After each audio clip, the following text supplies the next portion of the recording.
ఇప్పుడు జనాలకి నువ్వు కావాలి. సో ఇప్పుడు దీని అవసరం చాలా మందికి ఉంది. అయితే ఫస్ట్ ఆఫ్ ఆల్ దీన్ని అన్బాక్స్ చేయట్లేదు నేను. ఇది ఆల్రెడీ 4 సంవత్సరాల కిందది. దీన్ని ఇప్పుడు మనం క్లీన్ చేద్దాం. క్లీన్ చేసిన తర్వాత దీని గురించి మొత్తం చెప్తాను. పర్ఫార్మెన్స్ ఎలా ఉంటుందో మొత్తం చెప్తాను. ఫస్ట్ ఆఫ్ ఆల్ క్లీన్ చేద్దాం దీన్ని మొత్తం క్లీన్ చేయాలి. ఇప్పుడు ఇది మంచిగా వాష్ చేయాలి. ఫస్ట్ ఆఫ్ ఆల్ మనకి లేకుంటే మొత్తం డస్ట్ వస్తుంది. చూడండి లోన ఎలా బూజు పట్టిందో. అంటే దీన్ని వాడుతున్నాం కానీ ఇలా వాటర్ పోయట్లే, ఓన్లీ సమ్మర్లోనే వాటర్ పోస్తాం. సో వీటిని ఇలా పీకేద్దాం.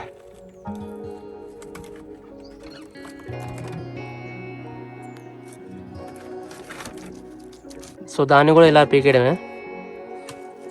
ఇవి వచ్చేసి హనీ ప్యాడ్స్. ఇంకోటి గ్రాస్ గడ్డితో ఉంటుంది, అవి వేస్ట్. హనీ ప్యాడ్సే మంచివి, అవి మొత్తం దుగ్గుగా తునిగిపోతూ ఉంటాయి. సో హనీ ప్యాడ్స్ ఉండేవే తీసుకోవడం మంచిది. సో దీన్ని ఏ పార్ట్కి ఆ పార్ట్ పీకడం జరిగింది. అంటే నాకు ఆల్రెడీ ఎక్స్పీరియన్స్ ఉంది, చాలాసార్లు పీకాను కాబట్టి ఒక ఐడియా ఉంది. తెలియని వాళ్ళు ఎటువంటి బేక్కండి ఇరుగుతాయి. దీన్ని వాటర్ ప్రెజర్తో చిన్నగా కడగాలి. ఈ మోటార్ మీద రావద్దు వాటర్ ఎట్టి పరిస్థితిలో. సో ఇదే మెయిన్ మనకి ఇలా దీన్ని లో ఫ్లేమ్లోనే ప్రెజర్ చేయాలి. హై స్పీడ్లో కొట్టామంటే మొత్తం మోటార్ మీద పడేస్తుంది. ఈ మోటార్ తడితే అయిపోయినట్టే మన పని, ఎంత కంపెనీ అయితే. ఇది కడిగేటప్పుడు ముఖ్యంగా దీని మీద మోటార్ మీద కవర్ కప్పుకోండి, లేకపోతే కాలిపోద్ది వాటర్ నీళ్ళు పోయి. సో దీంట్లో ఒక చిన్న సమస్య ఏంటంటే మనం దీన్ని ఎంత కడిగినా కానీ ఈ పైప్ లైన్ ఉంటుంది. సో ఈ బొక్కలను చూసినారా, ఈ హోల్స్, వీటిలో నుంచి నీళ్ళు వాటర్ రాకుండా మూసుకుపోతాయి. క్లీన్ చేయకపోతే ఎంత కడిగినా కానీ ఎంత క్లీన్ చేసినా కానీ వేస్టే. సో ఎందుకంటే ఇందులోంచి వాటర్ అనేది మనకి కూల్ అవ్వదు, మొత్తం నాన్న ఉంటుంది కాబట్టి వాటర్ కాబట్టి పుట్టుకు గిరిగిపోయింది. నేను జాగ్రత్త తీయాలి, లేకపోతే కథం దోవలు తీరిపోతుంది దీన్ని కడగడం. అయితే ఈ హోల్స్ని ఇలా స్కూల్ ఎవరితో లేదా పిన్నుతో ఇలా క్లీన్ చేయాలి, వాటర్ వచ్చే దారిని ఈజీ. సో దాంతోపాటు ఇలా మోటార్ని కూడా, వాటర్ సప్లై చేసే మోటార్ని కూడా క్లీన్ చేయాలి, లేకపోతే వాటర్ సప్లై సరిగా ఉండదు. చూడండి ఇలా పంకెలా పట్టిందో పాకిరి, అంటే వాటర్లో వచ్చే తేమను బట్టి ఇలా పట్టేస్తుంది. ఎగ్జాక్ట్గా దీన్ని క్లీన్ చేయడం 1 అవర్ పట్టింది. చెమటలు అయితే కారిపోతాయి, ఎండకి దోవలు తీరిపోతుంది. సో అటో ఇటో కంప్లీట్ అయింది. దీన్ని ఫిక్స్ చేసిడే. ఓకే డన్, కంప్లీట్ అయింది. ఇంకా లాకేసుకోవడమే.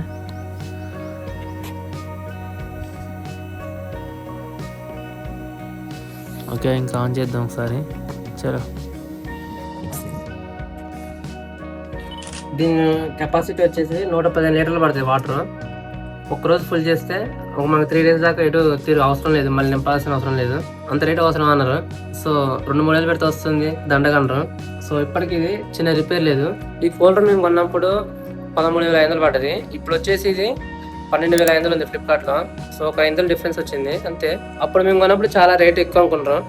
సో అది దానికి వర్త్ అని ఇప్పుడు నేను చెప్తున్నా. ఇది కొని 4 సంవత్సరాలు అవుతుంది. దీని రివ్యూ చిన్న రిపేర్ లేదు, ఎటువంటి చిన్న నెగిటివ్ చెప్పడానికి ఏం లేదు, చాలా బాగుంది.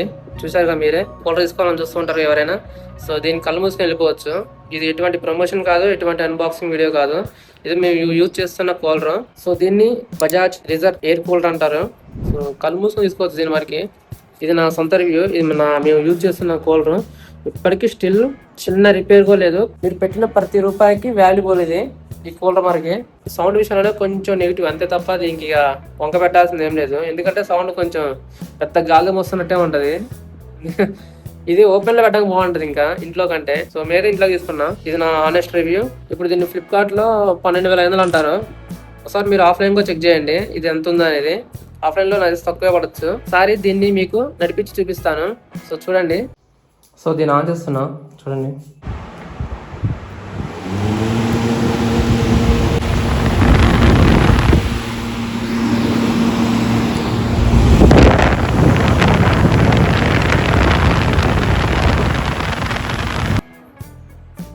ఇంకేముంది దగ్గర చెప్పడానికి, ఇంకేం లేదు. ఇదే కూలర్ అయితే ఇది.